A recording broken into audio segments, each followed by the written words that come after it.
છો મજામાં સરકાર જે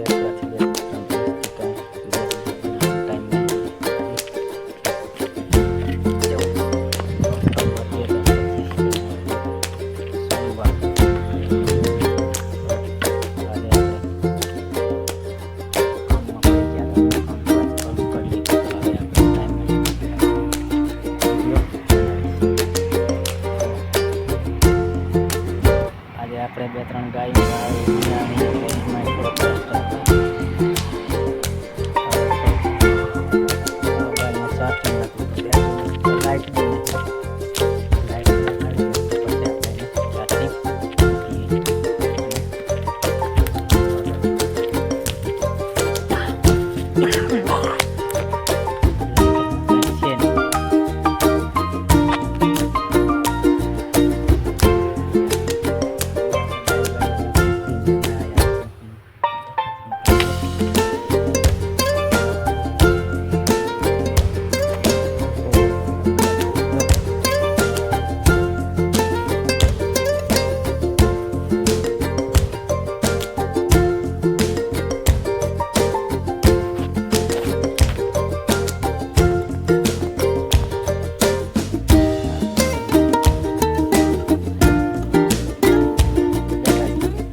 લાઈટ આવશે બધા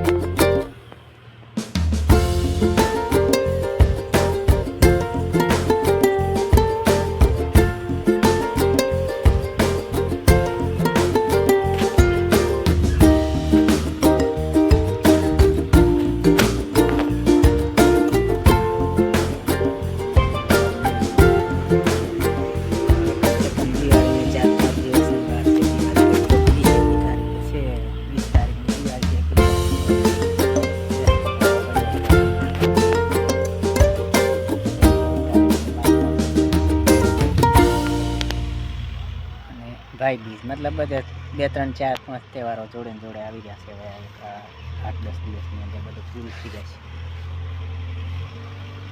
આજે 14-25 તારીખ સુધીની અંદર બધું કમ્પ્લીટ પૂરું થઈ જશે. 2-3-4 દિવસમાં હવે દિવાળીનો માહોલ ચાલુ છે. ત્યારે લોકો કપડાની ખરીદી સિઝન આ બધી ભીડભાડ વધારે હમણાં જોવા મળે છે. બધાને નવી નવી લોકો વસ્તુ ખરીદે, કોઈ કપડાં છે, આ છે, કોઈ નવી બાઇકો, ગાડીઓ, ફોર વ્હીલો બધી મતલબ હમણાં બજારમાં બહુ ભીડ હોય. ગમે તે વસ્તુની ખરીદી માટે લોકો પછી કોઈને કોઈ ખરીદી કરતા હોય. દિવાળીનો મહોત્સવ તહેવાર છે એટલે આજે હમણાં બજારની અંદર તમે જાઓ, ગમે તે સિટીની અંદર જાઓ એટલે ભીડભાડ જોવા મળશે જ તમને. બધેથી એક જગ્યાએ ગમે તે ઓલ ગુજરાતમાં તમે જાઓ તો તમને ભીડ જોવા મળે. કારણ કે હવે તહેવાર આવી જાય, કોઈ કપડાની ખરીદી જે માણસની પરિસ્થિતિ પ્રમાણે લોકો ખરીદ કરે ચીજ વસ્તુની. છોકરાના કપડાં છે, મોટાના કપડાં છે, કોઈ આ તે છે, બધું ખરીદી ચાલુ જ હોય. હમણાં દિવાળીનો માહોલ આવે એટલે નવી વસ્તુ, કોઈ કામકાજ એવું કરે અને સફાઈનું આ તે સવાર ચાલુ હોય.